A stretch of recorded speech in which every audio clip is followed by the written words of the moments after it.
Dans toutes les religions, il y a des récits qui cherchent à expliquer des réalités. Ces récits, on les appelle des mythes. Des mythes, c'est des histoires, en fait, qui essaient d'expliquer la réalité ou même de répondre à des questions existentielles sur la vie. Dans ces récits, il y a des personnages, des animaux, des éléments de la nature. Alors, on va aborder les trois premiers grands mythes qui sont décrits dans la Bible. Le mythe qui raconte l'histoire d'Adam et Ève, le mythe, le déluge, et puis la tour de Babel. Pour s'introduire au récit, on peut aller lire la Bible, on peut lire plein de livres sur les sujets, mais une façon simple et agréable, c'est d'utiliser des livres qui s'adressent à des enfants, où on résume le récit, mais avec des images, on raconte ce qu'on veut bien raconter. Alors, à quoi sert ce premier récit de la création avec Adam et Ève?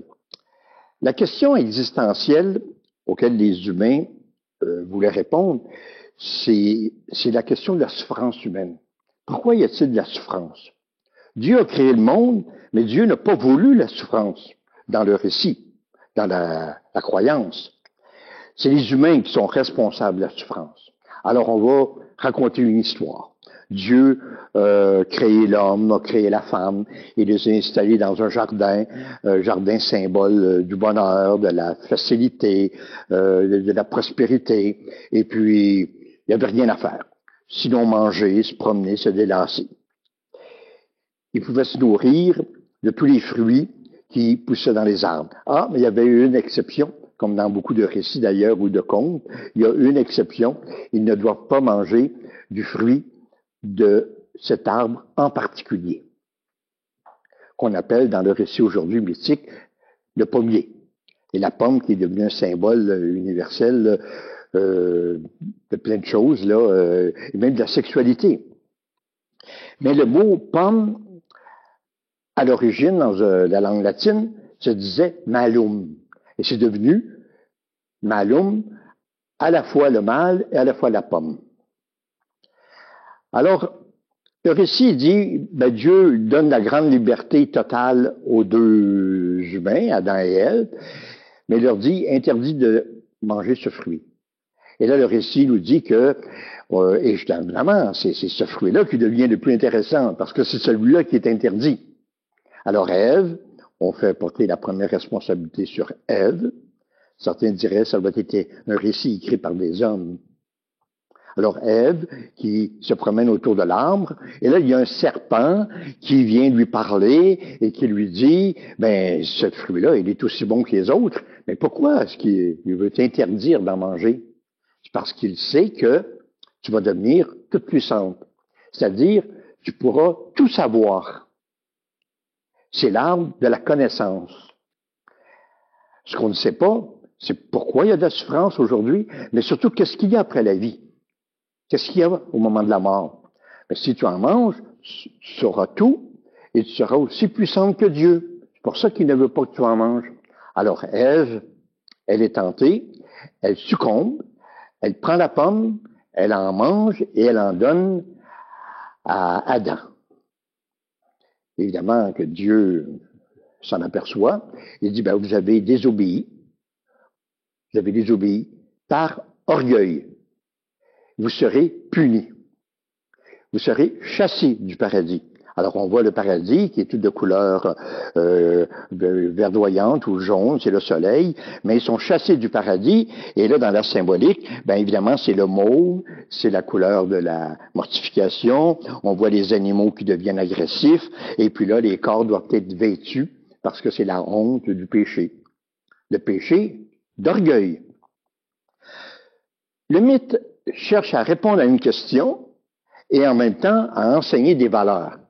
Alors ici on explique pourquoi les humains doivent travailler, doivent souffrir. C'est parce que nos premiers parents ont désobéi à Dieu. Alors on veut donc enseigner aux humains l'humilité. Aujourd'hui, tous les humains dans cette croyance doivent subir la souffrance que Dieu leur a infligée. Alors on pourrait répondre, oui, mais c'est eux qui méritaient la punition. Pourquoi nous, sommes-nous obligés de souffrir? Bien, parce que dans cette théologie, on dit les humains ne sont pas différents, ceux d'aujourd'hui, ou Adam et Ève. Et si nous avions été à leur place, parce que nous sommes orgueilleux, y a-t-il une faute qui est moins partagée que l'orgueil? Alors, c'est le premier des 7 grands péchés capitaux. On peut parler de gourmandise, de paresse, d'avarice, etc. Mais le plus grand péché, c'est l'orgueil. Le mieux partagé, c'est l'orgueil. Alors, on dit, si on avait été les premiers humains, on aurait commis la même faute, donc on doit subir les mêmes souffrances.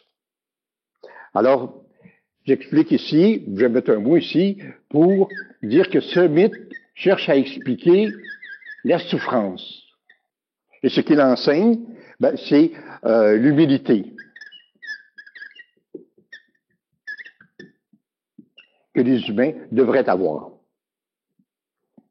Un autre grand mythe qui vient, c'est celui du déluge. Dieu constate, après un certain temps, que l'humanité est corrompue, que les humains sont violents, que son plan a échoué. Alors, il décide de recommencer à zéro. Alors, il décide d'inonder la terre par la pluie, une pluie qui va durer 40 jours et 40 nuits.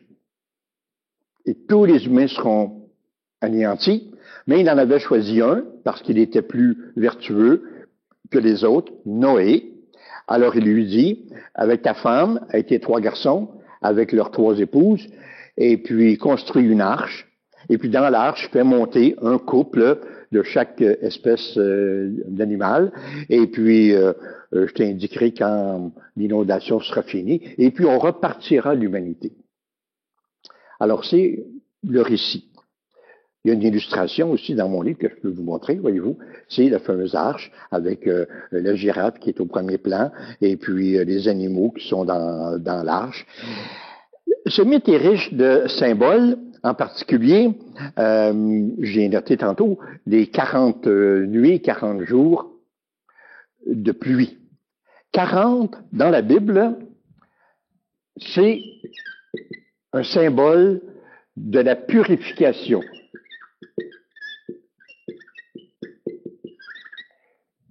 Purifier, ça veut dire rendre pur, nettoyer de toutes les fautes. Et dans la Bible, il y a beaucoup de récits, il y a plusieurs récits qui utilisent le chiffre 40, qu'on pense d'abord dans l'histoire des Hébreux, qui viendront plus tard. Quand les Hébreux quittent l'Égypte pour aller en terre promise par Dieu, ils séjournent 40 ans dans le désert. 40 ans pour purifier le peuple des influences subies en Égypte. Alors, on retrouve le chiffre 40 dans la vie de Jésus, ou dans les rituels du carême, par exemple, qui durent 40 jours. Puis même dans d'autres religions, on peut retrouver le chiffre 40. On dit, par exemple, que Bouddha a médité pendant 40 jours avant d'atteindre l'éveil.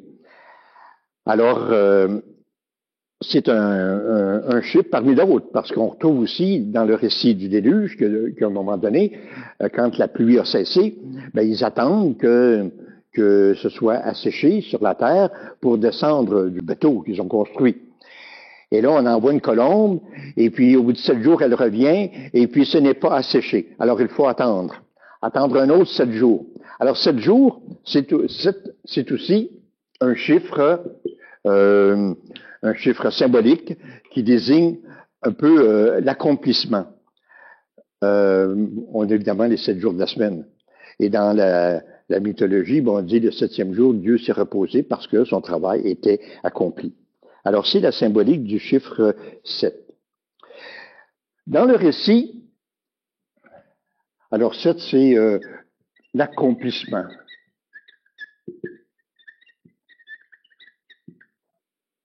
D'ailleurs, le mot 7 en hébreu veut dire rassasié. Alors, quelqu'un qui est rassasié, c'est que il est satisfait du repas qu'il a mangé et puis il peut passer à autre chose. Alors, 7 et accomplissement. Il y a un autre chiffre très important dans le récit du déluge, c'est le chiffre 3, parce que Noé a 3 fils. Et après le déluge, ces 3 fils ont pour mission de repeupler la terre. Alors, on peut noter leur nom, Sem, Cam et Japheth, qui seraient les ancêtres des peuples sémitites, cananéens et des peuples du Nord qu'on appelle aujourd'hui indo-européens. Le peuple hébreu qui habitait le centre où la Bible a été écrite, puis le peuple du Sud, puis le peuple du Nord. Alors le chiffre 3, bien évidemment, on a la Trinité dans le christianisme, Dieu le Père, Dieu le Fils, Dieu l'Esprit. Et on le retrouve dans bien d'autres religions, comme dans l'hindouisme, avec Dieu Brahma, Vishnu, Shiva. Le principe d'unité, principe de vie, principe de mort, renaissance. Et le chiffre 3 est tellement fréquent dans le Nouveau Testament, dans la vie de Jésus, qu'on pourrait prendre, là, Jésus est ressuscité le 3e jour. Bon, alors, c'est ce qui caractérise en gros ce récit du déluge. Le 3e mythe, c'est Babel, la construction d'une tour. Je vous montre une illustration pour débuter, comme vous en avez dans beaucoup de livres, là, une tour. Qu'est-ce que veut expliquer ce mythe, ce récit? Il veut expliquer, non pas la souffrance humaine, mais la diversité qui provoque des conflits.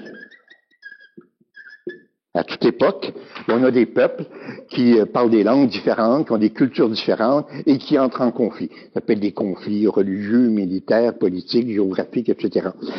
Et on veut expliquer pourquoi. D'ailleurs, un enfant très jeune se confronte à ça, aussitôt qu'il rencontre un voisin, par exemple, qui ne parle pas sa langue, ben c'est déjà une interrogation existentielle. Il dit, mais pourquoi il y a des gens qui ne parlent pas la même langue? Ils peuvent apprendre la langue de l'autre. Mais au départ, ces différences-là peuvent être source de tension quand il y a beaucoup d'ignorants. D'ailleurs, c'est un sujet tellement important dans notre monde aujourd'hui, avec les vagues d'immigration des pays du Sud vers les pays du Nord, ou même ici au Québec, là, avec l'immigration dont on a de plus en plus besoin à cause de la faible natalité. Alors, le mythe cherche à répondre à ça. Alors, on s'y prend de la manière suivante. On dit, à une époque où tous les humains parlaient la même langue, avaient la même culture, alors ils se sont mis à se demander, ben Dieu, est-ce qu'on ne pourrait pas lui parler, le rejoindre, et puis là, on a le projet de construire une tour qui se rendrait jusqu'au ciel pour aller confronter Dieu. C'est encore une fois le péché d'orgueil qui est inscrit dans ce mythe. Et Dieu regarde ça et il dit, bon, les humains, encore une fois, quand ils se rassemblent, ben c'est pour compléter. Alors, je vais les diviser. De quelle manière? En les amenant à parler toutes sortes de langues pour qu'ils ne puissent plus construire leur projet d'une tour. Et là, c'est ce qui se produit, c'est que les humains qui sont rassemblés sur le chantier, ben, se mettent à parler différentes langues et s'en vont dans toutes sortes de directions. Ceux qui se comprennent s'en vont vers le nord, vers le sud, vers l'est. Ils ne peuvent pas aller vers l'ouest, c'est la mer. Alors, et ça expliquerait la diversité des peuples voulus par Dieu, parce que quand les humains étaient unis, ils complétaient contre lui. On pourrait dire que c'est l'origine du fameux proverbe « diviser pour régner ». Dieu peut continuer à régner après avoir divisé les peuples qui ne peuvent plus s'unir contre lui.